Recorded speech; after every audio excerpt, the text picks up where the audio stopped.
솔직히 17년째 과장이면 회사에서 뭘 한 거예요? 저런 고인물이 자리를 차지하고 있으니까 팀이 안 돌아가는 거 아닌가요? 상무 조카라는 낙하산 과장이 제가 없는 자리에서 대놓고 한 말이었습니다.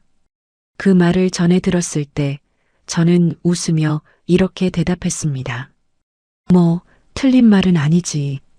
17년째 과장이면 나도 이상하다고 생각해. 하지만 아무도 몰랐습니다. 이 만년 과장이 왜 17년째 같은 자리에 있는지를. 15년 전 동료 120명의 목숨이 걸린 그날 밤 무슨 일이 있었는지를. 그리고 그 고인물이라 불리던 남자가 꺼낸 USB 하나가 8조 원짜리 국가 사업의 운명을 송두리째 바꾸게 된다는 것을. 사연 시작 전에 구독과 좋아요를 눌러주시고 어디에서 듣고 계신지 댓글 남겨주시면 그곳으로 건강과 행복이 가득하길 기원하겠습니다. 대한 ENC 본사 12층 전략기획팀 사무실에 아직 아무도 없는 시간, 복도 끝에서 슬리퍼를 끌며 걸어오는 사람이 있었으니 만년과장 오정수였다. 올해 52, 입사 27년 차에 과장 직급만 17년째인 이 사람은 매일 아침 누구보다 먼저 출근해서 하는 일이 정해져 있었다. 가방을 자기 자리에 내려놓고 곧장 탕비실로 향하는 것, 전기포트에 물을 올려놓고 팀원들이 하나둘 들어오기를 기다리는 것이 오정수의 하루 시작이었다. 왔어? 오늘도 힘내보자.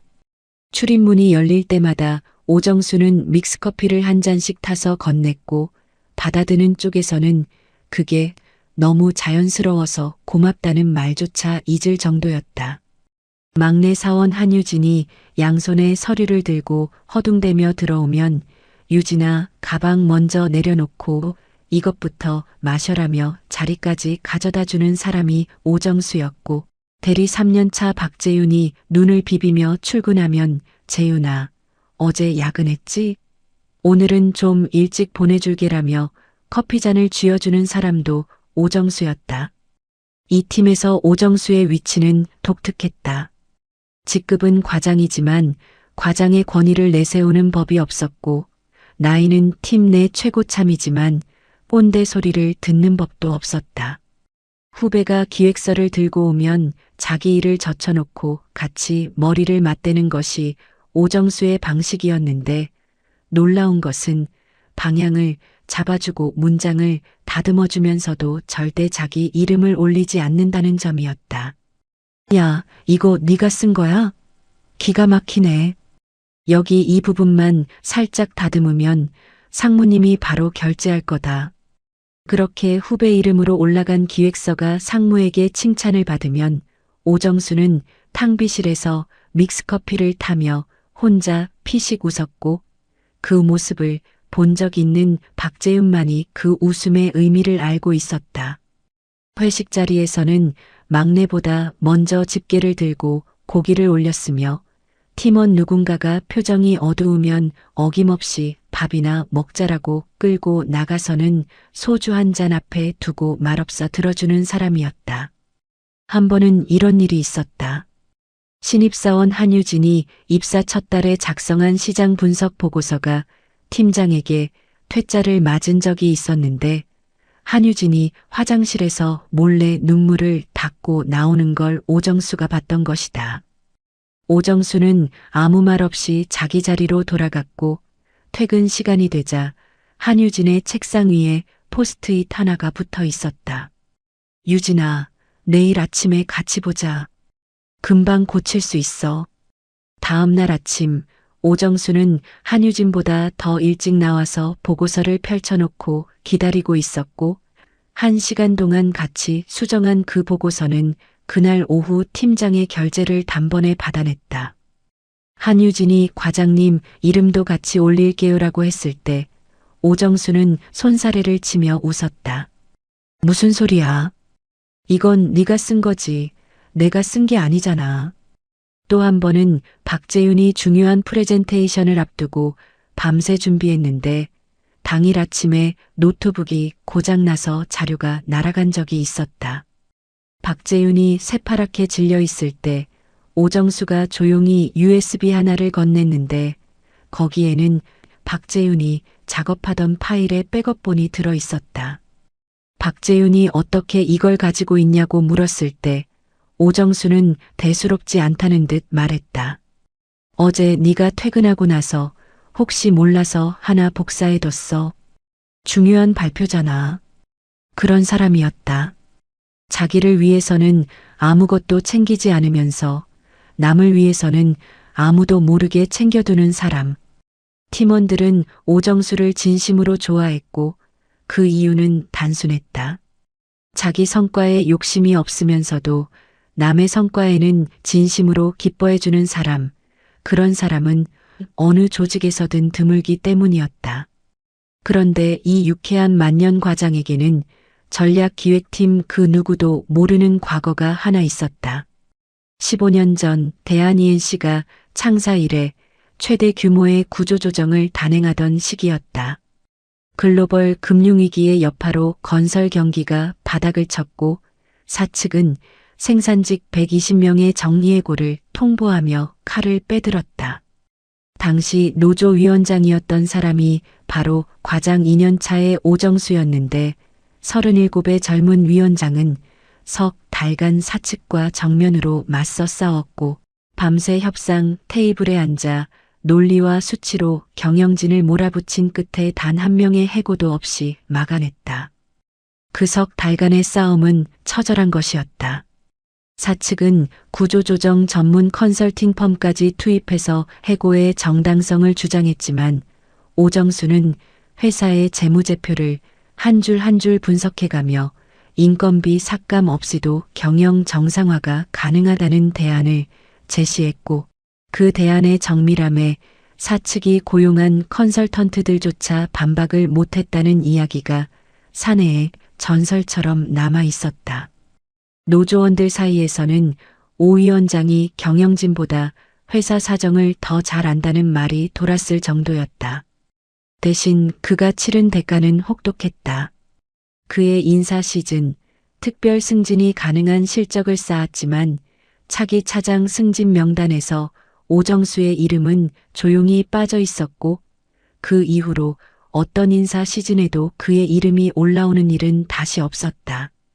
누가 문제를 제기하는 것도 아니었고 누가 대놓고 막는 것도 아니었다. 그저 매번 다음해라는 말과 함께 이름이 빠질 뿐이었는데 조직이라는 곳에서 그 다음해가 17년째 이어지고 있는 셈이었다. 오정수의 실력을 아는 사람들, 그러니까 당시를 기억하는 오래된 임원 몇몇은 가끔 이런 말을 했다. 오정수? 그 사람이 정상적으로 올라갔으면 지금 전무는 달고 있을 사람이야. 빈말이 아니었다. 오정수는 한국 최초의 복합 신도시 마스터 플랜을 설계한 기획자였으며 당시 그가 작성한 보고서는 업계에서 교과서처럼 돌았을 만큼 정밀하고 치밀한 것이었다. 건설 엔지니어링 분야의 기획이라는 것이 단순히 서류를 잘 쓰는 능력이 아니라 법규와 현장과 예산과 정치를 동시에 꿰뚫어야 하는 종합적 역량이라는 점에서 오정수는 이미 그 시절에 임원급의 판단력을 갖추고 있었던 것이다. 하지만 정작 본인은 그 이야기를 꺼내는 법이 없었다. 가끔 후배들이 과장님, 예전에 대단한 프로젝트 하셨다면서요?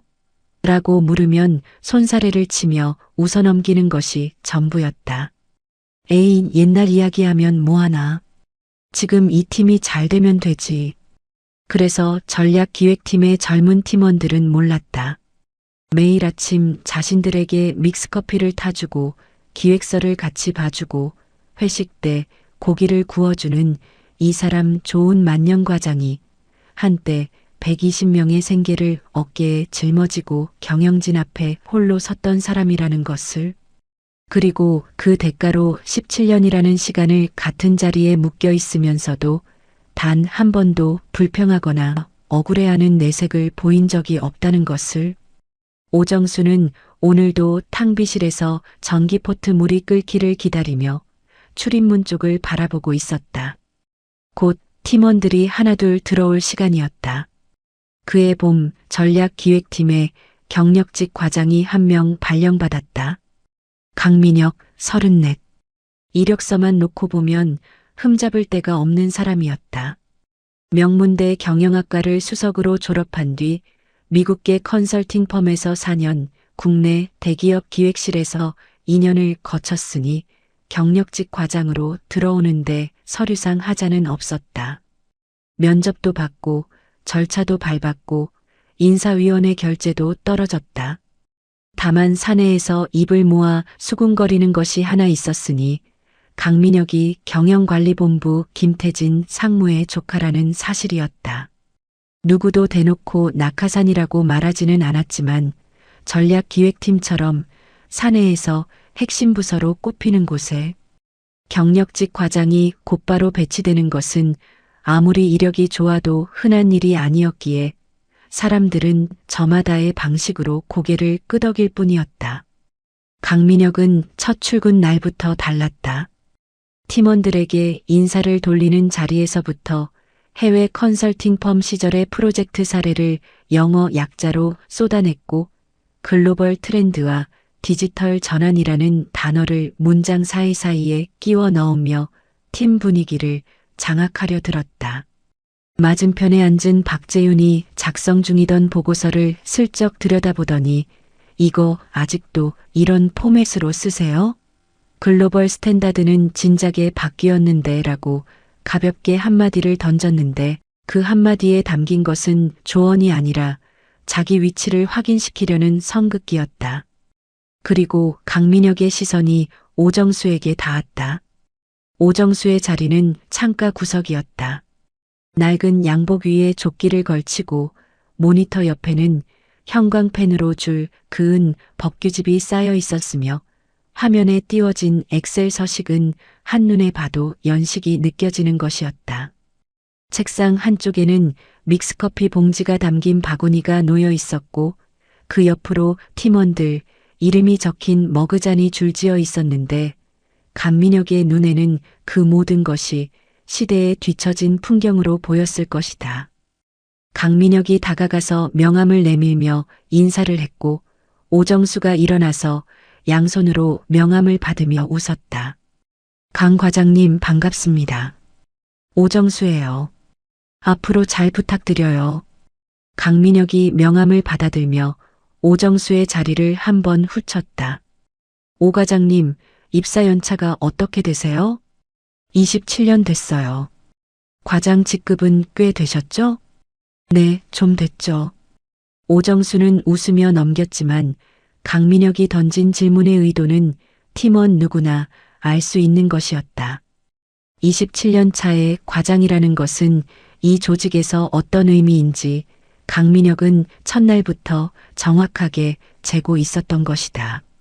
명문대의 해외 경력까지 갖춘 자신이 17년째 과장에 머물러 있는 사람과 같은 직급이라는 사실이 강민혁에게는 일종의 모욕이었고 동시에 자신의 우월함을 확인시켜주는 증거이기도 했다.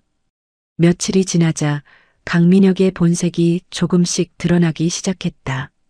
팀 회의에서 발언할 때마다 제가 맥킨지에 있을 때는이라는 말을 습관처럼 꺼냈고 팀원들의 보고서를 검토하면서 이건 국내 시장만 보는 시각이에요. 좀 더 글로벌한 관점이 필요합니다라는 말을 빠뜨리지 않았다. 처음에는 팀원들도 새로운 시각이라며 경청하는 분위기였지만 문제는 강민혁의 지적이 실무적 대안 없이 기존 방식을 깎아내리는 데만 초점이 맞춰져 있다는 점이었다. 한 번은 점심시간에 강민혁이 팀원 몇 명과 구내식당에서 밥을 먹다가 오정수 이야기를 꺼낸 적이 있었다. 오정수가 자리에 없는 걸 확인하고 나서였다. 솔직히 이해가 안 되는 게 17년 차 과장이면 회사에서 뭘 한 거예요? 나 같으면 진작에 나갔을 텐데. 저런 고인물이 자리를 차지하고 있으니까 팀이 역동적으로 안 돌아가는 거 아닌가요? 같이 앉아있던 후배 하나가 불편한 표정을 지었지만 아무도 반박하지 못했다. 김태진 상무의 조카라는 배경이 보이지 않는 벽처럼 작용하고 있었기 때문이었다. 그 이야기가 박재윤의 귀에까지 들어갔다. 박재윤이 오정수에게 조심스럽게 전했을 때 오정수의 반응은 담담한 것이었다. 그래, 뭐 틀린 말은 아니지. 17년 차 과장이면 나도 이상하다고 생각해. 과장님, 그게 지금 웃을 일이에요? 뒤에서 대놓고 고인물이라고 하는데. 재윤아, 누가 뭐라 하든 내가 할 일을 하면 되는 거야. 그 친구도 들어온 지 얼마 안 됐으니까 자기 자리를 잡으려고 그러는 거겠지. 나한테 신경 쓰지 말고 너나 보고서 마감 잘 챙겨. 박재윤은 더 이상 말을 잇지 못했지만 속으로는 답답함을 사귀고 있었다. 강민혁이 본격적으로 움직이기 시작한 것은 입사 2주째부터였다. 점심시간이나 퇴근 후 커피 타임을 이용해 팀원들에게 하나둘 접근하기 시작했는데 방식이 교묘했다. 직접적으로 오정수를 깎아내리는 것이 아니라 자신의 인맥과 배경을 은근히 내비치는 방식이었다. 저 이번에 김태진 상무님이랑 골프 약속이 있는데 혹시 관심 있으면 같이 가실래요? 해외 연수 프로그램 자리가 하나 나올 수 있는데 관심 있는 사람 있으면 제가 상무님한테 말씀드릴 수 있어요. 상무 라인과의 연결고리를 팀원들 앞에서 자연스럽게 드러내는 것이었고 이것은 단순한 침묵이 아니라 자기 사람을 만들겠다는 의도였다. 팀원 중 일부가 흔들리는 기색을 보이기 시작했는데 특히 승진을 앞둔 차장급이나 인사평가에 민감한 대리급에서 강민혁의 제안에 귀를 기울이는 모습이 눈에 띄었다. 오정수는 그런 흐름을 모르지 않았다. 팀 안의 공기가 미묘하게 바뀌고 있다는 것을, 자기를 바라보는 시선에 예전과는 다른 무언가가 섞이기 시작했다는 것을 느끼지 못할 사람이 아니었다. 그러나 오정수는 아무 말도 하지 않았다.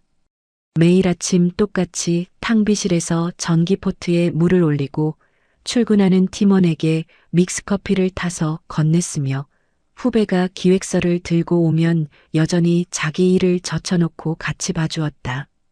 어느 날 저녁 팀원들이 다 퇴근하고 사무실에 오정수와 박재윤만 남았을 때 박재윤이 다시 한번 조심스럽게 입을 열었다. 과장님, 강 과장이 요즘 사람들한테 상무님 라인을 들이밀고 있어요. 눈에 보여요. 오정수는 모니터에서 눈을 떼지 않은 채 대답했다. 새로운 사람이 자기 자리를 잡으려는 건 당연한 거야. 누구나 그래. 근데 과장님한테 대하는 태도가 너무 무례하잖아요. 뒤에서 하는 말도 그렇고. 오정수가 그제야 고개를 돌려 박재윤을 보며 웃었다. 내가 좀 무시당한다고 팀이 망하는 건 아니잖아. 걱정 마. 실력 있는 사람이면 팀한테 도움이 되는 거고 실력이 없으면 어차피 시간이 보여줄 거야. 박재윤은 더 이상 말을 잇지 못했지만 돌아서는 오정수의 등 뒤에서 한 가지는 확실히 느낄 수 있었다.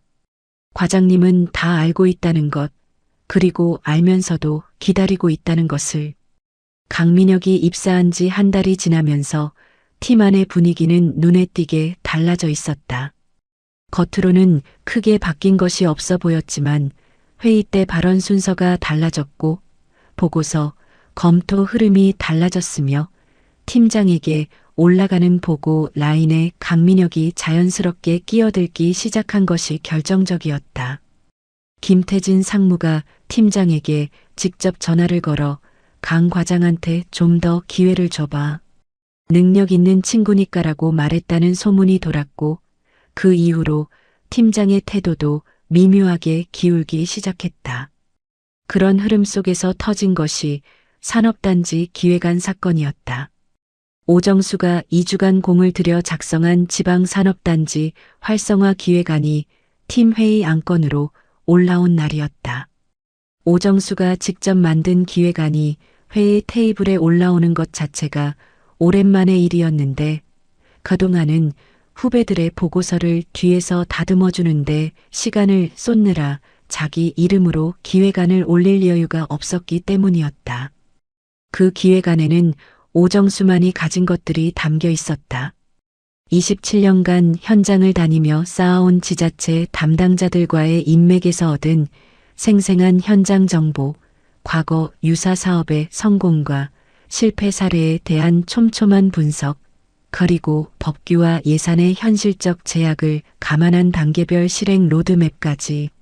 화려하지는 않았지만 현장을 아는 사람이 아니면 절대 쓸 수 없는 종류의 기획안이었다.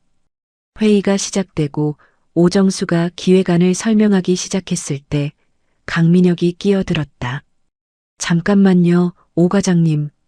강민혁은 기획안을 손에 들고 한 장 한 장 넘기며 표정을 만들었는데 그 표정이라는 것이 진지하게 검토하는 얼굴이 아니라 실소를 참는 얼굴이었다. 이건 솔직히 시대착오적입니다. 데이터 기반 분석이 전혀 없고 글로벌 벤치마킹도 빠져 있어요. 이런 기획안이 올라오는 자체가 우리 팀의 수준을 보여주는 거 아닌가요? 회의실 공기가 순간 얼어붙었다. 팀원들의 시선이 일제히 오정수에게로 향했고 몇몇은 입을 벌린 채 강민혁을 바라보았다. 같은 과장이 같은 과장에게, 그것도 나이로는 18년이나 선배인 사람에게 팀회의 자리에서 시대착오적이라는 표현을 쓰는 것은 무례를 넘어 모욕에 가까운 것이었다. 강민혁은 거기서 멈추지 않았다. 오정수의 기획안을 회의 테이블 위에 탁 내려놓으며 자기 노트북을 열어 준비해온 프레젠테이션을 띄웠다. 화면에는 해외 스마트 산업단지 사례가 화려한 그래픽과 함께 펼쳐졌고 글로벌 데이터와 트렌드 분석이 빼곡히 들어차 있었다. 겉으로 보기에는 압도적으로 세련된 자료였지만 현장을 아는 사람이 본다면 한국지방산업단지의 현실과는 거리가 먼 그야말로 교과서에서 베낀 듯한 내용이라는 것을 금방 알아챌 수 있는 것이었다. 저는 이 방향이 맞다고 봅니다. 팀장님, 어떻게 생각하세요? 팀장은 잠깐 망설이다가 고개를 끄덕였다. 김태진 상무의 그림자가 그 고개 끄덕임 뒤에 있다는 것을 모르는 사람은 없었다. 오정수는 조용히 자기 기획안을 챙겨 넣으며 말했다. 강 과장님 자료가 깔끔하네요. 다들 이걸로 방향 잡아보죠. 담담한 목소리였다. 화가 난 기색도 억울해하는 기색도 없었다. 그 담담함이 오히려 회의실의 공기를 더 무겁게 만들었고 팀원들 중 몇몇은 고개를 숙인 채 오정수를 제대로 쳐다보지 못했다. 회의가 끝나고 복도에서 박재윤이 오정수를 붙잡았다. 박재윤의 얼굴에는 분노가 그대로 드러나 있었다. 과장님, 왜 참으세요? 그 기획안 과장님이 얼마나 공들인 건데. 2주 동안 퇴근도 늦게 하시고 쓰신 거잖아요. 오정수는 박재윤의 어깨를 툭 치며 웃었다. 재윤아, 내 체면이 중요하냐? 팀이 잘 되는 게 중요하냐? 강 과장님 안이 진짜 좋으면 그걸로 가는 거지. 나야 뭐 다른 것 또 쓰면 되지. 그게 말이 돼요? 현장도 모르는 사람이 해외 자료 갖다 붙여놓은 게 뭐가 좋다는 거예요. 그건 내 판단이고 팀장님이 결정한 거니까 따르는 거야. 재윤아, 조직이라는 게 내 맘대로 되는 곳이 아니야. 네가 할 수 있는 건 내 자리에서 내 일을 잘하는 거야. 알겠지? 웃으며 돌아서는 오정수의 뒷모습을 박재윤은 말없이 바라보았고 그 뒷모습에서 처음으로 쓸쓸함 같은 것을 느꼈다. 그 이후로 강민혁의 행보는 더 노골적으로 변했다. 김태진 상무의 힘을 등에 업고 팀 보고 라인에서 오정수를 완전히 제외시켰으며 주요 회의에서 오정수의 발언 기회를 차단하기 시작했다. 결정적이었던 것은 어느 날 팀 회의에서 강민혁이 대놓고 한 말이었다. 오 과장님은 경험이 많으시니까 자료 정리나 후방 지원 쪽을 맡아주시면 감사하겠습니다. 전면 기획은 저희가 가져갈게요. 같은 과장이 같은 과장에게 사실상 허드렛 일을 공식적으로 떠넘기는 순간이었고 회의실에 있던 팀원들의 표정이 일그러졌지만 아무도 이 일을 제기하지 못했다. 팀장이 침묵으로 동의한 이상 그것은 사실상 팀의 결정이 되어버린 것이었다. 오정수는 그날도 군말 없이 받아들였다. 그리고 그날부터 오정수의 업무는 달라졌다. 주요 기획에서 빠지는 대신 후배들의 보고서를 검토해주고 데이터를 정리해주고 신입사원 교육 자료를 만들어 돌리는 일을 도맡았다. 밤늦게까지 사무실에 남아 후배들이 내일 아침에 필요한 자료를 미리 준비해두는 날이 잦아졌고 팀원들이 미안한 표정을 지으며 과장님, 이건 제가 할게요라고 하면 오정수는 늘 같은 말로 받아넘겼다. 아이고, 나는 이런 게 더 편해. 너희가 앞에서 잘하면 되지. 그 말이 진심인지 체념인지 팀원들은 알 수 없었다. 다만 한 가지 확실한 것은 오정수가 뒤에서 정리해주는 자료의 품질이 달라진 뒤로 후배들의 보고서 통과율이 눈에 띄게 올라갔다는 사실이었고 그것을 눈치챈 사람은 박재은밖에 없었다. 그러던 어느 날 밤이었다. 팀원들이 모두 퇴근한 빈 사무실에서 오정수가 서랍을 열었다. 그 안에는 회의 때 강민혁에게 시대착오적이라는 말을 들었던 산업단지 기획안이 들어 있었다. 오정수는 그 기획안을 꺼내 책상 위에 펼쳤고 한 장 한 장 들여다보았다. 잠깐, 아주 잠깐 오정수의 표정이 굳어졌다. 입술이 한 번 달싹였고 눈빛에 무언가가 스쳤지만 그것이 분노인지 서글픔인지는 본인만이 알 수 있는 것이었다. 오정수는 기획안을 다시 접어 서랍에 넣었고 서랍을 닫은 뒤 자리에서 일어나 사무실 불을 껐다. 텅 빈 사무실에 모니터의 대기 화면만 희미하게 빛나고 있었고 복도로 나가는 오정수의 발소리가 점점 멀어져 갔다. 강민혁이 팀의 실질적 주도권을 쥔 지 2달쯤 지났을 때 대한ENC 전체를 뒤흔드는 소식이 내려왔다. 정부가 추진하는 8조 원 규모의 국가 스마트시티 통합 플랫폼 수주전이 공식 공고된 것이었다. 전국 5개 거점 도시를 연결하는 차세대 도시 인프라 구축 사업으로 교통에너지 행정의료 교육 시스템을 하나의 통합 플랫폼으로 묶는 국가 단위 프로젝트였다. 건설 엔지니어링 업계에서는 10년에 한 번 나올까 말까 한 규모의 사업이었고 이 수주에 성공하면 대한ENC는 단숨에 업계 1위로 도약하는 반면 실패하면 경쟁사에 치명적으로 밀려나는 구도였기에 회장 이수만이 직접 전략기획팀을 불러 이건 회사의 미래가 걸린 일이다라고 말했을 정도였다. 프로젝트 제안 요청서가 내려온 날 전략기획팀 전원이 회의실에 모였다. 팀장이 제안 요청서 문서를 나눠주며 각자 검토 후 방향을 잡자고 했고 팀원들은 저마다 한 부씩 받아 읽기 시작했다. 강민혁은 받자마자 빠르게 훑으며 형광펜으로 줄을 긋기 시작했고 박재윤은 고개를 숙인 채 꼼꼼히 읽어 내려갔다. 오정수도 한 부를 받아 읽었다. 그런데 오정수의 읽는 방식은 다른 팀원들과 달랐다. 한 장을 넘길 때마다 손이 멈추는 지점이 있었고 눈이 특정 문장에서 오래 머무는 것이 보였다. 27년간 수없이 많은 광급 사업 제안 요청서를 읽어온 사람의 눈에는 다른 사람들이 놓치는 것이 보이기 마련이었다. 오정수는 아무 말 없이 제안 요청서를 다 읽은 뒤 여백의 몇 가지를 메모했다. 지자체 조례 충돌 가능성, 개인정보보호법 개정안 적용 범위, 기존 인프라 호환성 문제. 이 3가지가 이 사업의 핵심 리스크라는 것을 오정수는 문서를 읽는 그 자리에서 짚어낸 것이었다. 강민혁이 먼저 입을 열었다. 이건 제가 가져가겠습니다. 글로벌 스마트 시티 트렌드를 가장 잘 아는 사람이 리드해야 합니다. 제가 맥킨지에 있을 때 두바이 스마트 시티 프로젝트 자문에 참여한 경험이 있어요. 팀장이 잠깐 망설이는 기색을 보였지만 이미 김태진 상무에게서 전화가 한 통 와 있었던 모양이었다. 강 과장이 실무 총괄을 맡는 게 어떻겠나? 상무님도 그게 좋겠다고 하시더라. 팀장의 결재가 떨어지면서 강민혁이 프로젝트 실무 총괄 자리에 앉았고 8조 원짜리 국가사업의 제안서 작성 정권이 입사 2달 된 경력직 과장의 손에 넘어간 것이었다.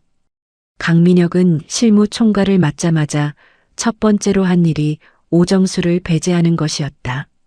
팀 회의에서 프로젝트 투입 인력을 발표하는 자리에서 강민혁은 오정수의 이름을 빼놓았고 오정수가 아무 말 없이 앉아있자 대놓고 이렇게 말했다.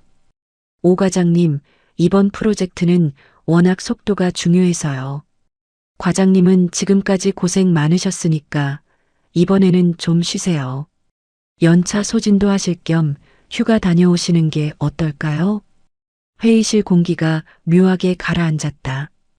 회사에 사활이 걸린 프로젝트에서 27년 차 기획 베테랑을 빼고 휴가를 보내겠다는 것은 상식적으로 이해하기 어려운 결정이었다. 박재윤이 참지 못하고 손을 들었다. 강 과장님, 오 과장님은 광급 사업 경험이 팀에서 가장 많으신 분인데 빠지시면 현장 쪽 검토가 약해지지 않을까요? 강민혁이 웃으며 대답했다. 박 대리, 이번 프로젝트는 현장 경험보다 글로벌 데이터와 최신 트렌드가 핵심입니다. 오 과장님의 경험은 충분히 존중하지만 방향성이 다른 거예요. 걱정 마세요. 제가 해외 네트워크로 최고 수준의 자료를 확보할 겁니다. 팀장이 침묵으로 강민혁의 결정을 승인했다. 김태진 상무의 결재가 이미 떨어진 상태라는 것을 모르는 사람은 없었다. 팀원들 몇 명이 회의 후에 오정수에게 다가와 미안하다는 표정을 지었고 박재윤은 대놓고 분을 사귀지 못하고 있었다. 오정수는 팀원들을 둘러보며 웃었다. 걱정 마. 강 과장님이 능력 있는 분이니까 잘할 거야. 나는 오랜만에 낚시나 갈게. 붕어가 기다리고 있을 거 아니야. 가벼운 농담에 팀원 몇 명이 억지로 웃었지만 그 웃음 속에 편안함은 없었다. 오정수가 사무실을 나서기 전 박재윤이 뒤따라 나와 복도에서 붙잡았다. 과장님, 진짜 이대로 가시려고요? 오정수가 걸음을 멈추고 박재윤을 돌아보았다. 잠깐 무언가를 고민하는 표정이 스쳤고 이내 입을 열었다. 재윤아, 하나만 부탁하자. 제안서 쓸 때 법률 검토 부분 꼼꼼히 챙겨라. 특히 개인정보보호법 개정안 쪽이 좀 걸린다. 이번에 시행령이 바뀌었거든. 박재윤이 눈을 깜빡였다. 오정수의 말투는 가볍게 한마디 던지는 것 같았지만 그 안에 담긴 구체성은 이미 프로젝트의 핵심을 꿰뚫고 있는 사람의 것이었다. 그리고 지자체별 도시계획 조례가 다 다르니까 5개 거점 도시 조례를 하나하나 대조해봐. 이거 놓치면 나중에 크게 터져. 과장님, 그걸 벌써 다 보신 거예요? 오정수는 웃으며 박재윤의 어깨를 툭 쳤다. 제안 요청서 읽으면 보이는 거지. 뭐 별거 아니야. 강 과장님한테 잘 전달해. 그리고 손을 흔들며 엘리베이터를 향해 걸어갔다. 박재윤은 그 뒷모습을 바라보다가 뭔가 묵직한 것이 가슴에 얹히는 느낌을 받았다. 과장님은 쉬러 가는 게 아니라는 직감이었다. 박재윤은 다음 날 강민혁에게 오정수의 당부를 전했다. 개인정보보호법 개정안 검토, 지자체별 조례 대조. 강민혁은 노트북 화면에서 눈을 떼지 않은 채 대답했다. 그런 건 나중에 법무팀이 알아서 해요. 지금 중요한 건 글로벌 벤치마킹 데이터를 확보하는 겁니다. 세부 실무는 프레임이 잡힌 다음에 챙겨도 늦지 않아요. 박재윤이 입을 열려다 다물었다. 더 이상 말해봐야 소용이 없다는 것을 알고 있었기 때문이었다. 그날 밤 오정수의 자택 서재에는 불이 꺼지지 않았다.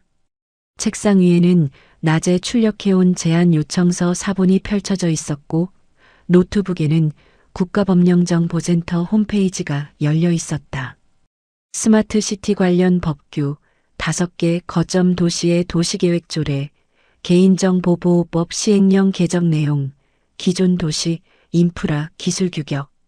모두 공개 자료였고 회사 시스템에 접속하지 않아도 얻을 수 있는 것들이었다. 오정수는 한 줄 한 줄 읽어가며 머릿속에서 제안서의 골격을 그리기 시작했다. 27년간 현장을 뛰며 쌓아온 것들이 있었다. 지자체 도시계획과 담당자들의 연락처, 인프라, 시공업체 기술이사들과의 오래된 관계, 과거 유사 사업에서 무엇이 성공했고 무엇이 실패했는지에 대한 생생한 기억. 그것들은 어떤 데이터베이스에도 없는 사람의 몸속에만 저장되어 있는 종류의 정보였다. 오정수가 오래전 알고 지내던 경기도 모시청의 도시계획과 과장에게 전화를 걸었다. 과장님, 저 대한ENC 오정수입니다. 오랜만에 연락드려요. 다름이 아니라 좀 여쭤볼 게 있어서요. 밤 10시가 넘은 시간이었지만 전화를 받은 상대는 반가운 목소리로 응했다. 오정수가 궁금해하는 것은 현장에서만 알 수 있는 실무적 디테일이었고 이런 전화가 그날 밤에만 서너 통 이어졌다. 한편 강민혁도 움직이고 있었다. 해외 컨설팅 펌 시절 동료들에게 연락을 돌려 글로벌 스마트시티 데이터를 확보하기 시작했고 유명 대학 교수에게 자문 의견서를 의뢰했으며 해외 벤치마킹 자료를 수집하는 데 예산을 아끼지 않았다. 그런데 이 과정에서 하나 눈에 띄는 것이 있었으니 강민혁이 해외 자문 계약을 체결한 업체의 대표가 컨설팅 펌 시절 같이 일하던 동료라는 점이었다. 자문료 규모도 통상적인 수준을 넘어서는 것이었는데 실무진 중 한 명이 이 금액이 좀 과하지 않나요? 라고 조심스럽게 물었을 때 강민혁은 단호하게 잘라 말했다. 글로벌 수준의 자문을 받으려면 이 정도는 기본입니다. 비용 아끼려다 퀄리티 떨어지면 그게 더 큰 손해예요. 실무진은 더 이상 이의를 제기하지 못했고 그 계약서는 김태진 상무의 결재를 받아 처리되었다. 강민혁의 프로젝트 진행 방식은 화려했다. 해외 사례를 가득 채운 프레젠테이션이 매주 업데이트되었고 글로벌 데이터가 쏟아져 들어왔으며 자문 교수의 이름이 찍힌 의견서가 제안서에 권위를 더해 주었다. 겉으로 보기에는 압도적인 속도와 규모로 진행되고 있는 것처럼 보였고 팀장도 김태진 상무도 그 속도에 만족하는 표정이었다. 그러나 팀원들 사이에서는 불안한 기류가 흐르고 있었다. 현장을 아는 실무진일수록 뭔가 이상하다는 느낌을 지울 수가 없었던 것이다. 박재윤이 한 번 회의에서 손을 들어 말한 적이 있었다. 강 과장님, 5개 거점 도시의 기존 인프라 현황 조사는 언제 하나요? 연동 설계를 하려면 현장 데이터가 먼저 있어야 하지 않을까요? 강민혁은 화면을 가리키며 대답했다. 그건 글로벌 표준 모델을 적용하면 됩니다. 해외에서는 이미 검증된 연동 프레임워크가 있어요. 현장 데이터는 나중에 맞추면 돼요. 근데 한국 지자체마다 인프라 규격이 다 달라서 글로벌 모델을 그대로 적용하기는. 박 대리, 그런 사소한 실무는 프레임이 잡힌 다음에 조정하면 됩니다. 지금은 큰 그림을 먼저 그리는 게 중요해요. 박재윤은 입을 다물었다. 오정수가 떠나기 전에 당부했던 말이 머릿속에서 울리고 있었지만 이 회의실에서 더 이상 말해봤자 돌아오는 것은 사소한 실무라는 한마디뿐이라는 것을 알고 있었다. 오정수의 자택 서재에서는 매일 밤 불이 꺼지지 않았다. 낮에는 인맥을 통해 현장 정보를 확인하고 밤에는 공개 법규 자료를 대조하며 대안 제안서의 골격을 한 줄 한 줄 채워가고 있었다. 누가 시킨 것도 아니었고 누가 알아주는 것도 아니었다. 다만 27년간 이 일을 해온 사람의 감이 말하고 있었다. 지금 저 방향으로 가면 반드시 터진다고. 그리고 그때 누군가는 수습을 해야 한다고. 강민혁이 프로젝트 실무 총괄을 맡은 지 3주가 지나면서 팀원들의 얼굴에서 생기가 사라지기 시작했다. 강민혁의 업무 방식은 한마디로 자기 중심이었다. 모든 의사결정을 혼자 내렸고 팀원들의 의견은 묻기만 할 뿐 반영하는 법이 없었으며 야근은 당연한 것으로 여기면서도 성과 보고서에는 자기 이름만 올렸다. 팀원이 밤새 작성한 자료가 다음날 강민혁의 프레젠테이션에 그대로 들어가 있는데 출처는 어디에도 없는 일이 반복되었다. 박재윤이 어느 날 퇴근길에 같은 팀 후배 한유진과 나란히 걸으며 한숨을 쉬었다. 오 과장님이 계실 때는 이렇지 않았는데. 한유진이 고개를 끄덕였다. 오 과장님은 우리가 만든 자료에 항상 이름을 넣어주셨잖아요. 강 과장님은 정반대예요. 우리가 만든 건데 자기가 다 한 것처럼 보고하시니까. 그것만이 아니야. 현장 의견을 하나도 안 들어. 내가 인프라 호환성 문제를 3번이나 얘기했는데 3번 다 사소한 실무라고 잘렸어. 두 사람은 말없이 걸었고 각자의 머릿속에는 같은 생각이 떠올라 있었다. 이 프로젝트 이대로 괜찮은 건가? 강민혁의 제안서는 겉보기에는 날마다 완성도가 올라가고 있었다. 해외 스마트 시티 벤치마킹 자료가 쌓여갔고 글로벌 컨설팅 펌의 데이터가 화려한 그래프로 변환되어 프레젠테이션을 채웠으며 유명 교수의 자문 의견서가 제안서에 무게를 더해 주었다. 김태진 상무에게 올라가는 중간 보고에서 강민혁은 자신감 넘치는 목소리로 말했다. 상무님, 순조롭게 진행되고 있습니다. 해외 네트워크를 통해 확보한 데이터가 경쟁사와는 차원이 다른 수준입니다. 수준은 따놓은 당상입니다. 김태진 상무는 흐뭇한 표정으로 고개를 끄덕였고 그 보고는 회장에게까지 올라가 전략기획팀이 잘하고 있다는 평가로 이어졌다. 그러나 화려한 껍데기 안쪽에서는 균열이 조금씩 벌어지고 있었다.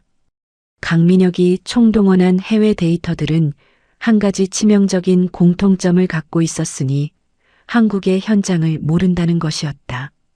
두바이의 스마트시티 모델은 사막 위에 도시를 새로 짓는 프로젝트였지만 한국의 스마트시티는 이미 수십 년간 축적된 기존 인프라 위에 새 시스템을 얻는 사업이었다.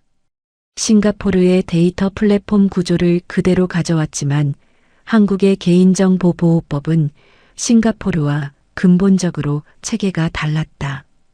5개 거점 도시마다 도시계획 조례가 제각각이었고 주민동의 절차의 법적 요건도 지자체별로 천차만별이었는데 강민혁의 제안서에는 이런 것들이 하나도 반영되어 있지 않았다. 현장을 아는 실무진일수록 불안감이 커져갔다. 기술팀의 한 엔지니어가 연동 설계 부분을 검토하다가 고개를 갸우뚱하며 박재윤에게 슬쩍 물었다. 박 대리, 이 연동 구조가 현실적으로 가능한 거예요? 기존 인프라 규격이랑 전혀 안 맞는데. 박재윤은 씁쓸한 표정으로 대답했다. 저도 그 얘기를 했는데 글로벌 표준 모델을 적용하면 된다고 하시더라고요. 글로벌 표준이 한국 현장이랑 맞으면 제가 성을 갈죠. 두 사람은 쓴웃음을 나눴지만 그 웃음 뒤에는 불길한 예감이 짙게 깔려 있었다. 최종 보고 5일 전 그 예감이 현실이 되었다. 법률 검토팀에서 긴급 연락이 들어온 것은 오후 3시였다. 법률 검토팀장이 직접 전략기획팀으로 올라와서 강민혁을 찾았고 회의실 문을 닫은 채 30분간 이야기를 나눈 뒤 나온 강민혁의 얼굴이 하얗게 변해 있었다. 제안서에 포함된 데이터 플랫폼 구조가 올해 초 시행된 개인정보보호법 개정안에 정면으로 위배된다는 것이었다. 시민 데이터의 수집 변동 활용 범위가 개정안이 정한 한계를 넘어서고 있었고, 이대로 제출하면 제안서 자체가 법적으로 무효가 될 수 있다는 판단이었다. 그것만이 아니었다. 같은 날 오후 5시 기술팀에서도 경고가 올라왔다. 제안서에 설계된 인프라 연동 구조가 5개 거점 도시의 기존 시스템과 현실적으로 호환이 불가능하다는 기술 검토 결과였다. 각 도시의 인프라 규격이 설치 시기와 납품 업체에 따라 제각각인데 강민혁이 적용한 글로벌 표준 모델은 이런 한국적 특수성을 전혀 고려하지 않은 것이었다. 2개의 폭탄이 같은 날 동시에 터진 셈이었다. 법적 결함과 기술적 결함이 겹치면서 제안서는 근본부터 흔들리기 시작했다. 이대로 제출하면 수주 탈락은 기본이고 허위 기술 제안으로 정부 입찰 참가 자격이 박탈되는 것이었다. 입찰 자격이 박탈되면 향후 5년간 국가사업 참여가 불가능해지고 현재 진행 중인 다른 광급공사 수주전에도 연쇄적으로 타격이 오는 구조였다. 한마디로 대한ENC의 수주 파이프라인 전체가 무너질 수 있는 위기였다. 강민혁은 자기 자리에 앉아 해외 인맥에 전화를 돌리기 시작했다. 컨설팅 펌 시절 동료, 해외 대학 교수, 자문업체 대표. 그러나 한국 개인정보보호법의 시행령 디테일을 아는 사람은 그 인맥 안에 한 명도 없었다. 지자체별 도시계획 조례의 차이를 이해하는 사람도, 한국 기존 인프라의 현장 규격을 파악하고 있는 사람도 없었다. 화려한 글로벌 네트워크가 한국 현장 앞에서 무력해지는 순간이었고, 강민혁이 그토록 자랑하던 스펙과 인맥이 실무 위기 앞에서 아무런 힘을 발휘하지 못하는 현실이 적나라하게 드러나고 있었다. 강민혁은 급한 대로 국내 대형 로펌에 긴급 자문을 의뢰했다. 법률 충돌 문제만이라도 해결해 보려는 시도였지만 로펌 측 변호사의 대답은 냉정한 것이었다. 강 과장님, 이건 단순히 법률 조항 하나를 수정하는 문제가 아닙니다. 데이터 플랫폼 구조 자체가 개인정보보호법 체계와 충돌하는 구조예요. 플랫폼 설계를 근본적으로 다시 해야 합니다. 5일 안에는 불가능합니다. 강민혁의 손이 떨리기 시작했다. 3주간 쌓아 올린 것이 무너지는 데는 하루도 걸리지 않았고 그 무너짐의 원인은 처음부터 사소한 실무라며 무시했던 바로 그것들이었다. 팀원들 사이에서 수군거림이 번지기 시작했다. 처음에는 조심스러웠지만 위기의 심각성이 알려지면서 목소리가 커졌다. 처음부터 현장 검토를 했어야 하는 거 아니야? 박 대리가 몇 번이나 얘기했는데 사소한 실무라고 잘렸잖아. 그리고 누군가가 입 밖에 꺼낸 한마디가 팀 안에 조용히 퍼졌다. 오 과장님이 계셨으면 이렇게까지 안 됐을 텐데. 박재윤은 자기 자리에 앉아 모니터를 바라보다가 문득 오정수가 떠나기 전 마지막으로 당부했던 말을 떠올렸다. 개인정보보호법 개정안 쪽이 걸린다. 지자체별 조례를 대조해봐라. 그때는 그냥 베테랑의 노파심 정도로 들었던 그 말이 지금에 와서는 전혀 다른 무게로 가슴을 짓눌렀다. 과장님은 이걸 처음부터 알고 계셨구나. 박재윤은 휴대폰을 꺼내 오정수의 번호를 찾았다. 잠깐 망설였다. 과장님이 휴가 보내진 건 강민혁 때문이었고 지금 와서 도움을 요청하는 것은 도리가 아니라는 생각이 들었다. 그러나 손가락은 이미 통화 버튼을 누르고 있었다. 신호가 3번 울리고 오정수의 목소리가 들렸다. 재윤아, 무슨 일이야? 이 시간에. 박재윤은 한순간 말이 막혔다가 이내 터지듯 쏟아냈다. 법률 검토팀의 긴급 연락, 개인정보보호법 위배 판정, 기술팀의 인프라 호환 불가 경고, 로펌까지 투입했지만 5일 안에 해결이 불가능하다는 결론. 말하는 동안 박재윤의 목소리가 점점 가라앉았고 마지막에는 거의 의조리듯 말했다. 과장님 죄송합니다. 과장님이 당부하신 거 제가 강 과장님한테 전달했는데 묵살당했어요. 그때 제가 더 강하게 밀었어야 하는 건데. 전화기 너머로 잠깐 침묵이 흘렀다. 그리고 오정수의 목소리가 들려왔는데 놀라울 만큼 담담한 것이었다. 재윤아, 내 잘못 아니야. 그리고 걱정 마. 나도 좀 준비해 둔 게 있어. 네? 준비해 둔 게 있다고요? 응. 혹시 몰라서 좀 만져두고 있었거든. 내일 내가 나갈게. 너는 오늘 퇴근하고 좀 쉬어.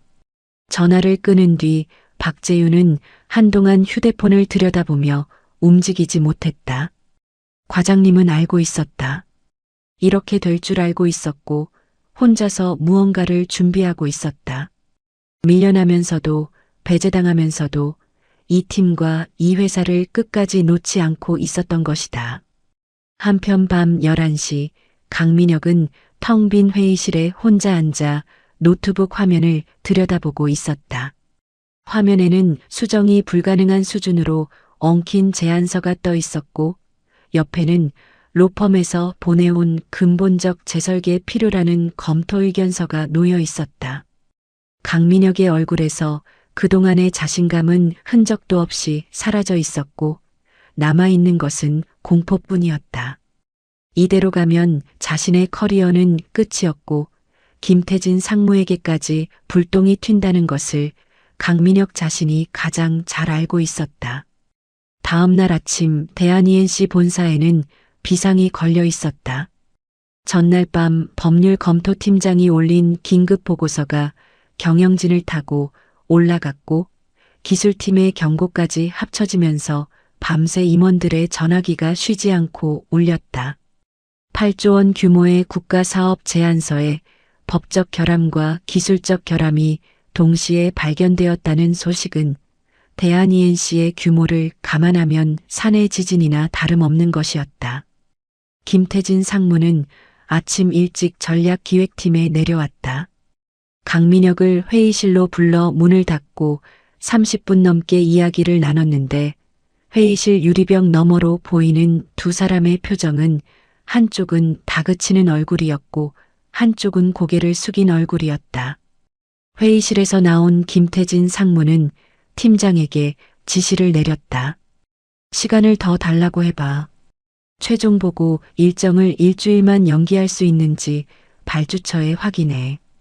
팀장이 발주처에 연락을 넣었지만 돌아온 대답은 냉정한 것이었다. 정부 사업의 일정은 공고대로 진행되며 특정 업체의 사정으로 연기하는 것은 불가능하다는 공식 답변이었다. 최종 제안서 제출까지 남은 시간은 4일. 그 안에 법적 결함과 기술적 결함을 모두 해결하지 못하면 대한ENC는 제안서를 제출할 수 없었고 제출하지 못하면 수주전에서 자동 탈락이었다. 김태진 상무가 강민혁에게 다시 물었다. 강 과장, 솔직히 말해. 4일 안에 수습할 수 있는 거야, 없는 거야. 강민혁은 입술을 달싹였지만 명확한 대답을 내놓지 못했다. 법률 문제는 로펌에서도 손을 들었고 기술 연동 문제는 현장 데이터 없이는 해결이 불가능한 구조였다. 그동안 사소한 실무라고 잘라버렸던 것들이 전부 발목을 잡고 있었고 지금 와서 그것을 인정하는 것은 곧 자신의 무능을 인정하는 것이었기에 강민혁은 차마 입을 열지 못하고 있었다. 시간을 조금만 더 주시면 해외 네트워크를 통해서 해외 네트워크로 한국 법률을 고칠 수 있어? 지금 그 소리가 나오냐? 김태진 상무의 목소리가 높아졌다. 조카를 밀어준 것은 자신이었고 그 조카가 8조 원짜리 국가사업을 말아먹으면 불똥은 고스란히 자기에게 튄다는 것을 김태진 상무는 너무나 잘 알고 있었다. 상무의 얼굴에 초조함이 번졌지만 마땅한 해결책은 나오지 않았다. 그 소식이 회장 이수만의 귀에 들어가는 데는 오래 걸리지 않았다. 오전 11시 회장 비서실에서 전략기획팀으로 한 통의 전화가 왔다. 회장이 직접 내려오겠다는 통보였다. 회장이 실무부서에 직접 내려오는 것은 대한 ENC 역사상 손에 꼽을 정도로 드문 일이었고 그것은 곧 사태의 심각성이 최고 경영진 수준까지 올라갔다는 뜻이었다. 팀원들의 얼굴이 굳어졌다.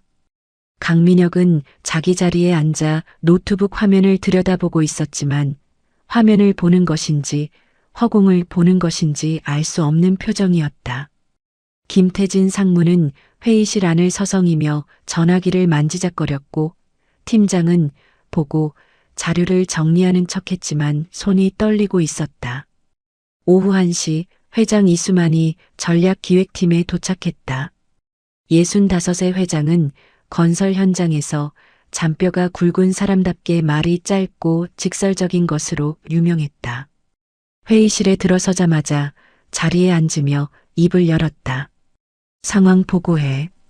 김태진 상무가 먼저 나섰다.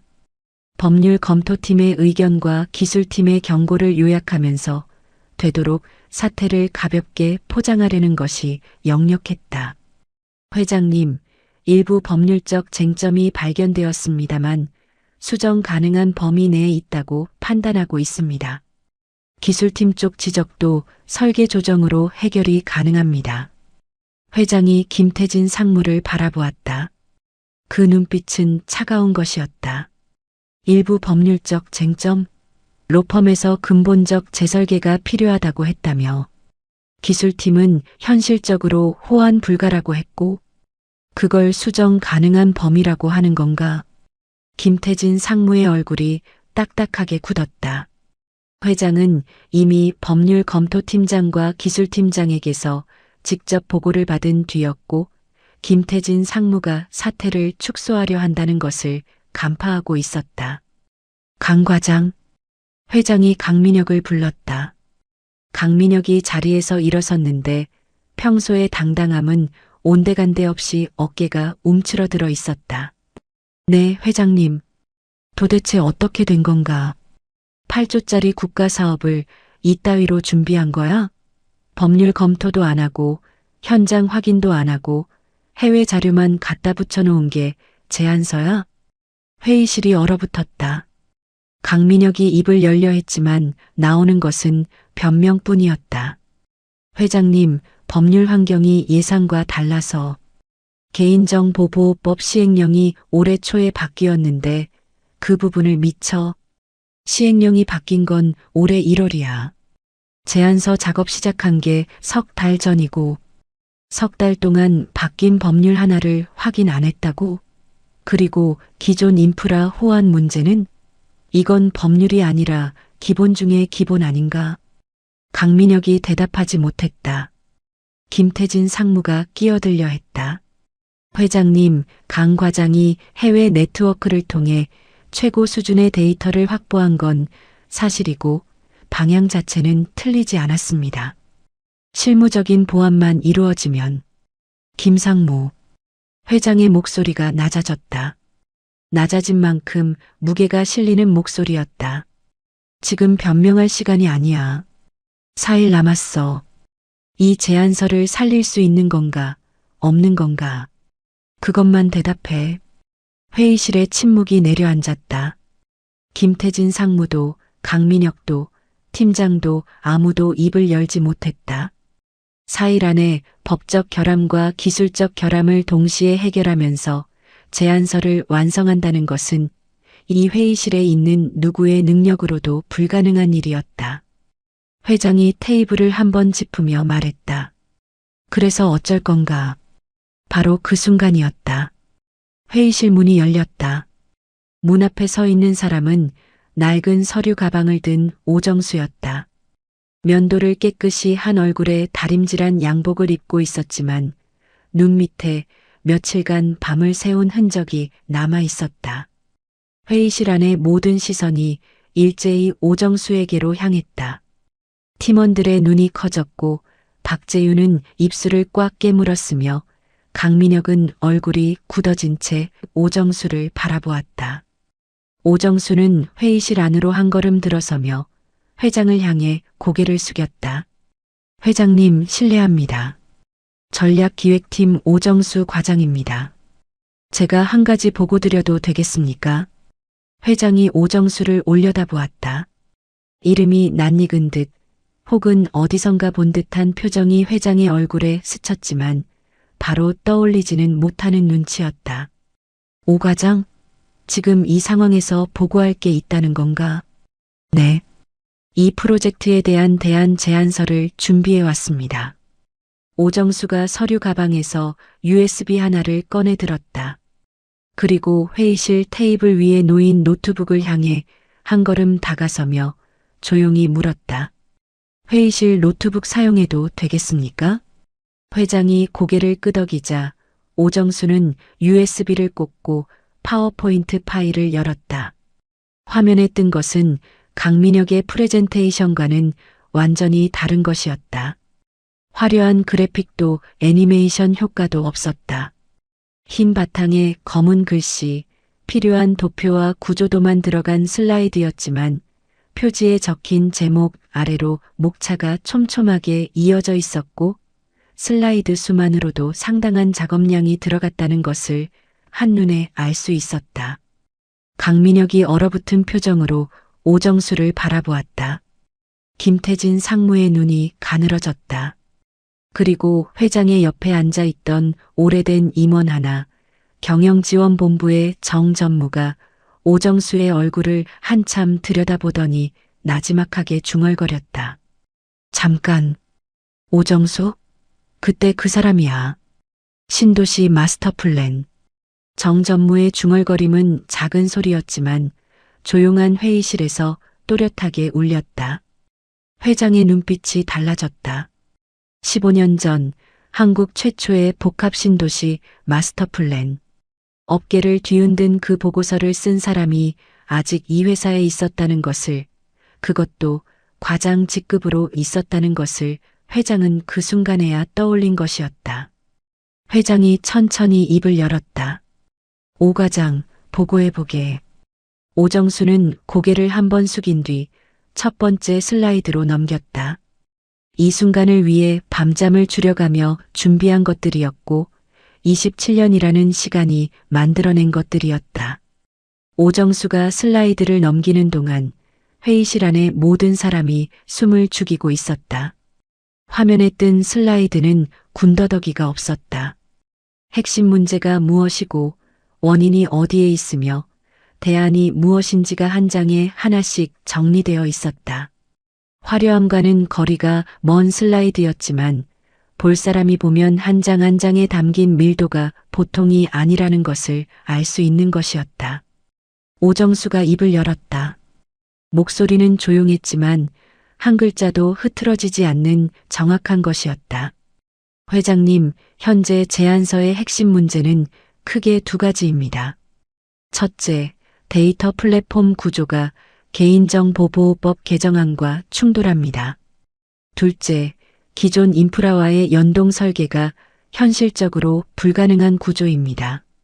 이 두 가지를 동시에 해결하지 않으면 제안서 제출 자체가 불가능합니다. 회장이 고개를 끄덕였다. 그것은 이미 알고 있는 내용이었고 문제는 해결책이었다. 그래서 대안이 있습니다. 오정수가 다음 슬라이드로 넘겼다. 데이터 거버넌스 구조도가 화면에 떴다. 복잡한 법률 충돌 문제를 한눈에 파악할 수 있도록 정리한 구조도였다. 법률 충돌 문제부터 말씀드리겠습니다.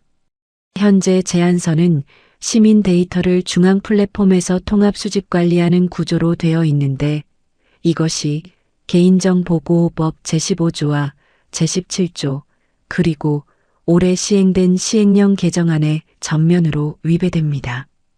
강민혁이 3주간 붙잡고도 풀지 못한 문제였고 대형 로펌까지 투입하고도 근본적 재설계에 필요라는 답만 돌아왔던 문제였다. 오정수는 슬라이드를 한 장 넘기며 말을 이었다. 해결 방법은 겉으로는 복잡해 보이지만 핵심은 단순합니다. 중앙 집중형 구조를 버리고 분산형 데이터 거버넌스 구조로 전환하는 겁니다. 각 지자체가 자체 데이터 주권을 유지하면서 통합 플랫폼은 메타데이터만 연동하는 방식입니다. 이렇게 하면 도시계획법 제47조의 지자체 자치권 규정과 개인정보보호법 시행령의 데이터 처리 범위 제한을 동시에 충족할 수 있습니다. 다음 슬라이드에는 법률 조항 대조표가 깔끔하게 정리되어 있었다. 왼쪽에는 도시계획법 제47조, 개인정보보호법 제15조, 제17조, 시행령 개정안 조문이, 오른쪽에는 각 조항에 대응하는 제안서의 설계 구조가 한 칸씩 매칭되어 있었다.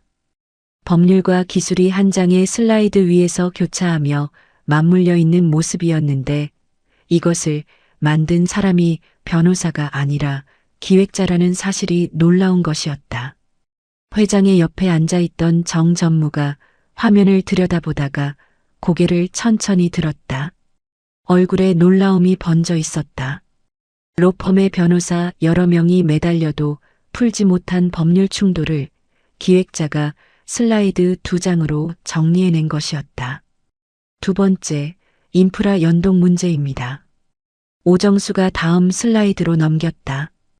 5개 거점 도시의 인프라 연동 구조도가 화면에 떴는데 각 도시의 기존 인프라 규격이 하나하나 기재되어 있었다. 설치 연도, 납품업체, 통신 방식, 데이터 형식까지. 이런 정보는 어떤 보고서에도 어떤 데이터베이스에도 정리되어 있지 않는 것이었다. 수십 년간 현장을 다니며 발로 확인하고 사람을 만나 들은 것들이 오정수의 머릿속에 축적되어 있었고 그것이 슬라이드 위에 옮겨져 있는 것이었다. 현재 제안서의 연동 설계는 글로벌 표준 모델을 그대로 적용했는데 한국의 기존 인프라는 도시별로 설치 시기와 납품업체가 제각각이라 글로벌 표준과 호환이 안 됩니다. 이걸 무시하고 밀어붙이면 시공 단계에서 반드시 터집니다. 강민혁의 얼굴이 붉어졌다. 자신이 사소한 실무라고 잘라버렸던 것이 지금 이 회의실에서 핵심 쟁점으로 화면 위에 올라와 있었다.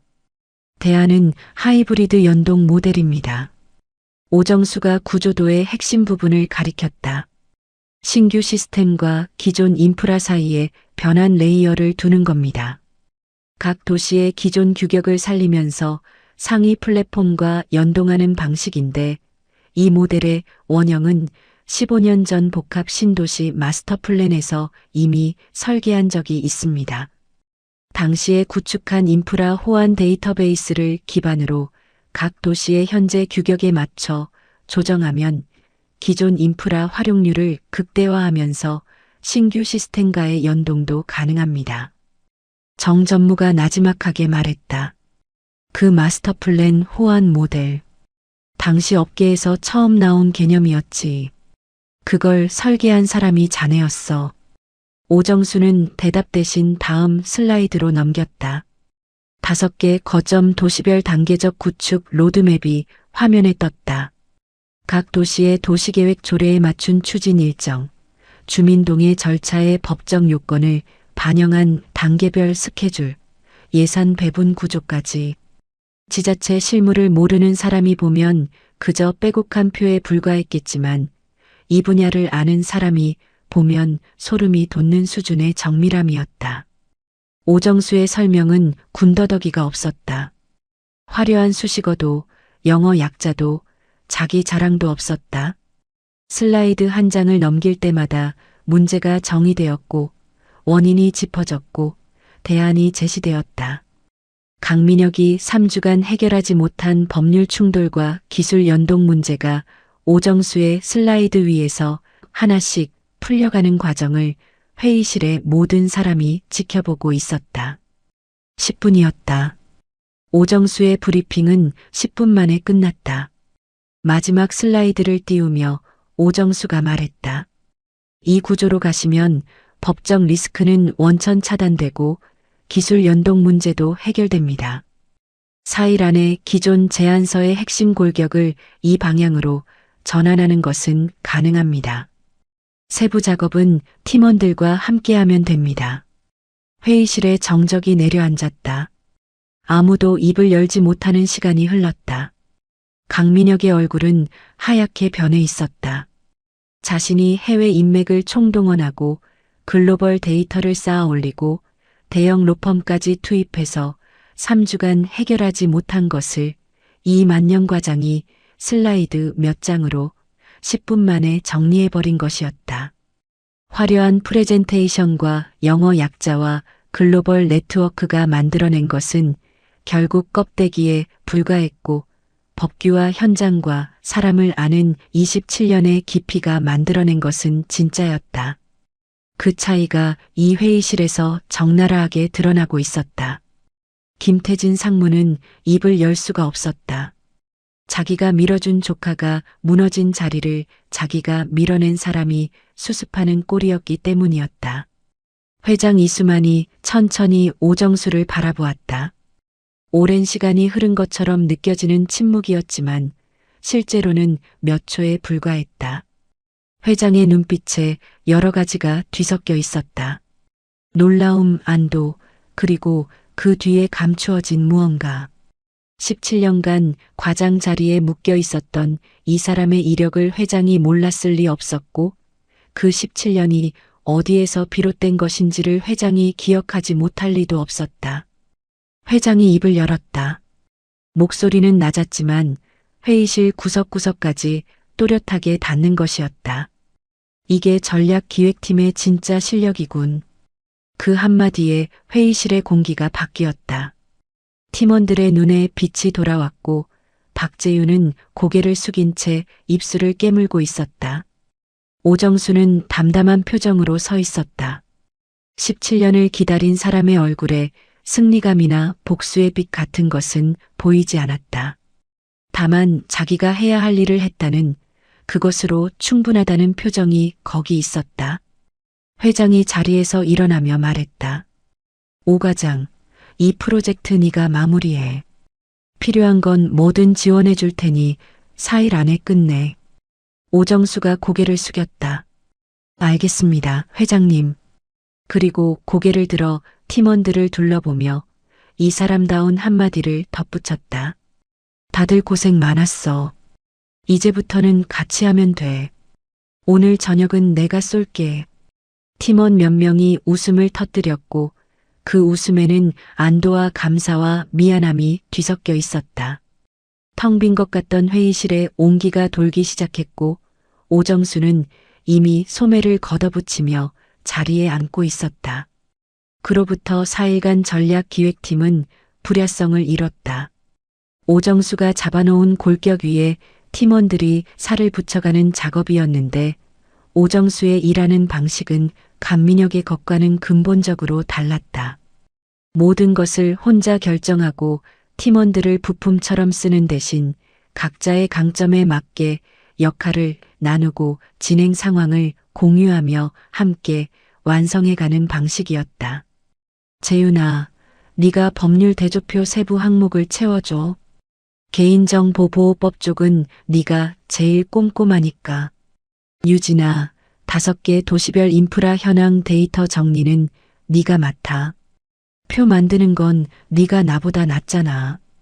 팀원들에게 일을 맡기면서도 이건 네가 잘하니까라는 말을 빠뜨리지 않는 것이 오정수였고 팀원이 작업을 가져오면 고칠 부분을 짚어주되 여기만 다듬으면 완벽해라는 말로 마무리하는 것도 오정수였다. 밤새 작업하는 동안에도 오정수는 2~3시간에 한 번씩 자리에서 일어나 탕비실로 갔고 믹스커피를 타서 팀원들에게 한 잔씩 건네며 조금만 더 힘내자라고 말했다. 새벽 3시에 받아드는 믹스커피가 이렇게 따뜻할 수 있다는 것을 팀원들은 그 4일 동안 처음 알았다. 강민혁은 그 4일간 유령처럼 존재했다. 자기 자리에 앉아 있었지만 아무도 그에게 일을 맡기지 않았고 그가 입을 열어도 아무도 귀를 기울이지 않았다. 3주간 팀을 지배하던 사람이 하루아침에 투명인간이 된 것이었는데 그것은 누군가가 의도한 것이 아니라 자연스럽게 벌어진 일이었다. 실력이 드러난 자리에서 허세는 설 곳이 없었기 때문이었다. 4일째 되는 날 오후 최종 제안서가 완성되었다. 오정수가 마지막 페이지를 검토하고 됐다라고 말했을 때 팀원들 사이에서 박수가 터져 나왔다.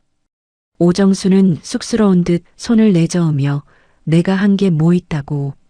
다 너희가 한 거지라고 말했지만 그 자리에 있는 누구도 그 말을 곧이곧대로 듣지 않았다. 제안서는 기한 내에 제출되었고 2주 뒤 대한ENC는 국가 스마트시티 통합 플랫폼 사업의 우선 협상 대상자로 선정되었다.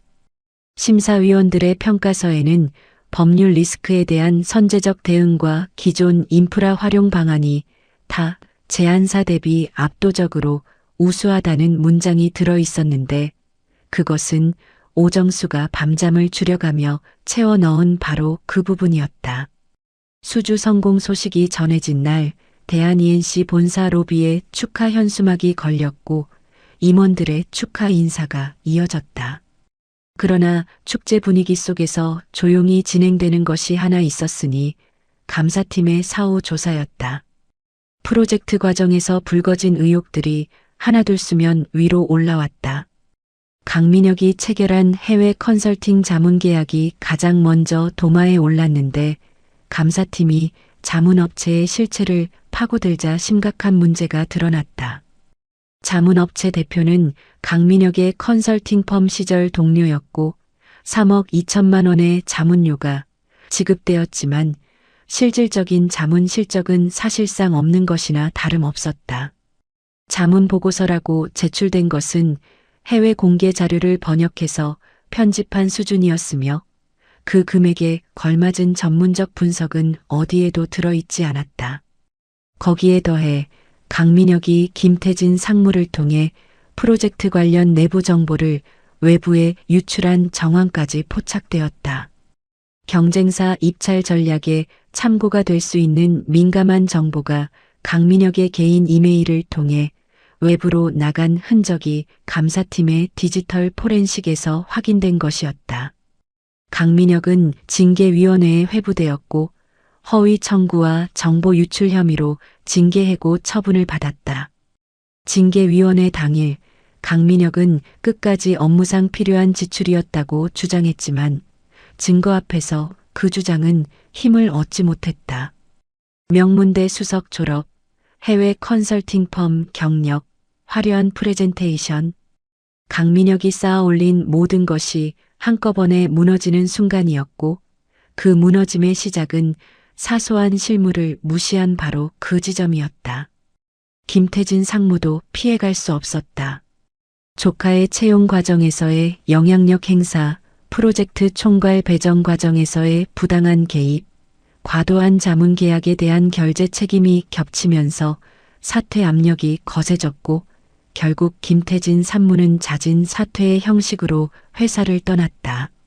상무 자리에서 내려오는 날 김태진은 아무에게도 인사하지 않고 주차장으로 직행했다는 이야기가 사내에 돌았다. 모든 것이 정리된 어느 날 오후 회장 비서실에서 전략기획팀으로 연락이 왔다. 오정수 과장에게 회장실로 올라와 달라는 전갈이었다. 오정수가 회장실 문을 열고 들어서자 회장 이수만이 소파에 앉아 커피를 마시고 있었다. 앉아. 회장이 맞은편 소파를 가리켰고 오정수가 자리에 앉았다. 회장이 커피잔을 내려놓으며 입을 열었다.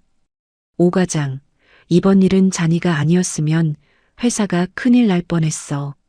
8조짜리 국가 사업만이 아니라 입찰 자격 박탈까지 갔으면 회사 전체가 흔들렸을 거야.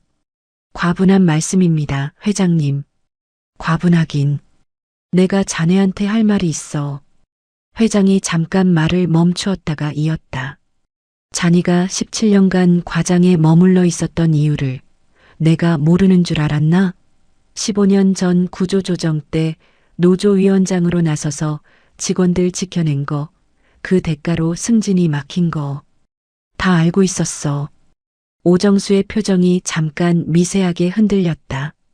17년간 한 번도 꺼내지 않았던 이야기를 회장의 입에서 듣는 것은 예상하지 못한 일이었다.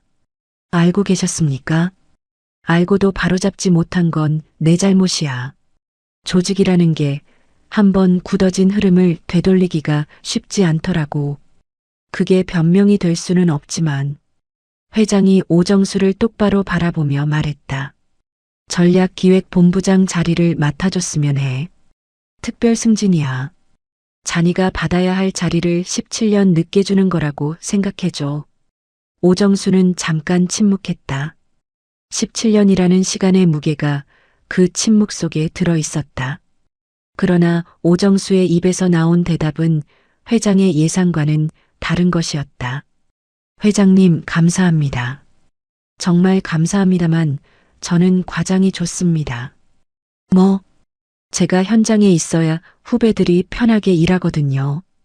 본부장 자리에 올라가면 회의하고 보고받고 결제하느라 현장을 못 봅니다. 저는 그게 안 맞아요. 회장이 피식 웃으며 고개를 저었다. 자네 진짜 안 변했어. 15년 전에도 그랬지. 자기보다 남을 먼저 생각하는 게 아닙니다. 저는 그냥 제가 좋아하는 자리에서 일하고 싶은 것뿐입니다. 회장이 한 번 더 권유했다. 다시 한번 생각해봐. 이건 자네의 능력에 대한 정당한 대우야. 오정수가 웃으며 대답했다. 회장님, 제가 본부장 하면 누가 후배들 커피 타줍니까? 본부장이 믹스커피 들고 다니면 좀 이상하잖아요. 회장이 소리내어 웃었다. 한참을 웃다가 커피잔을 들며 말했다. 자네 같은 과장이 있는 회사는 망할 수가 없어. 알았어. 억지로 앉힐 수는 없지.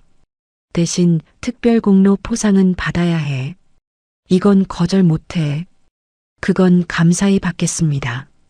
오정수가 고개를 숙였고 회장이 커피잔을 들어 건넸다. 커피 한 잔 해. 오늘은 내가 타줄게. 회장이 직접 따라준 커피를 받아든 오정수의 얼굴에 17년 만에 처음 보는 표정이 스쳤다. 그것이 무엇이었는지는 본인만이 알 수 있는 것이었지만 적어도 그 순간만큼은 오정수의 어깨에서 무언가가 내려놓아진 것처럼 보였다. 며칠 후 아침, 전략기획팀 사무실에 가장 먼저 불이 켜졌다. 오정수가 가방을 자기 자리에 내려놓고 탕비실로 향했다. 전기포트에 물을 올리고 믹스커피 봉지를 꺼내놓고 출입문 쪽을 바라보며 기다렸다. 출입문이 열리고 박재윤이 들어왔다. 왔어? 오늘도 힘내보자. 오정수가 믹스커피를 타서 건넸다. 박재윤이 양손으로 받아들며 웃었다. 과장님, 이제 커피는 제가 타드릴게요. 본부장님한테 커피 타드리는 건 당연한 거 아닙니까? 무슨 본부장? 나 과장이야, 과장. 과장이신 게 더 무서운 거예요. 회장님이 본부장 하라는 걸 거절하는 과장이 어디 있습니까? 오정수가 믹스커피 봉지를 흔들며 웃었다. 이 맛을 아직 모르냐? 세상에서 제일 맛있는 게 남줄 때 타는 믹스커피야. 한유진이 들어오며 과장님, 저도요. 하고 손을 들었고 뒤이어 팀원들이 하나둘 출근하면서 탕비실 앞에 작은 줄이 생겼다. 오정수는 한 잔 한 잔 타서 건네며 이름을 불렀고 건네받는 사람마다 같은 말을 들었다. 왔어? 오늘도 힘내보자. 웃음소리가 사무실을 채웠고 믹스커피 향이 탕비실에서 복도까지 퍼져나갔다. 오정수의 자리에는 여전히 빛바랜 커피잔과 형광펜으로 줄 그은 법규집이 놓여 있었으며 창밖으로는 그가 27년간 지켜온 도시의 아침이 밝아오고 있었다. 전략기획팀의 만년과장 오정수는 오늘도 가장 먼저 출근해서 가장 먼저 커피를 타고 있었다. 세상에는 두 종류의 실력이 있습니다. 하나는 보여주기 위한 실력이고 다른 하나는 쓰이기 위한 실력입니다. 화려한 이력과 인맥으로 무장한 실력은 눈에 잘 띄지만 정작 위기가 닥치면 힘을 발휘하지 못하는 경우가 많습니다. 반면 오랜 시간 현장에서 묵묵히 쌓아온 실력은 평소에는 드러나지 않지만 진짜 필요한 순간에 빛을 냅니다. 오정수라는 사람이 대단한 이유는 17년간 과장 자리에 머물면서도 한 번도 불평하지 않았기 때문이 아닙니다. 그 세월 동안 자기보다 후배들의 성장을 먼저 챙기고 자기 이름 대신 남의 이름을 올려주고 묵묵히 팀을 바쳐온 그 마음이 대단한 겁니다. 진짜 실력이란 결국 사람을 향하는 것이고 진짜 어른이란 자기 몫을 내려놓을 줄 아는 사람이 아닐까 싶습니다. 오늘 하루도 어딘가에서 묵묵히 자기 자리를 지키고 계실 모든 오정수 과장님들께 이 이야기를 바칩니다. 이야기를 끝까지 들어주신 분이 계시다면 잘 들었다고 댓글 하나만 남겨주세요. 구독과 좋아요 부탁드립니다. 감사합니다.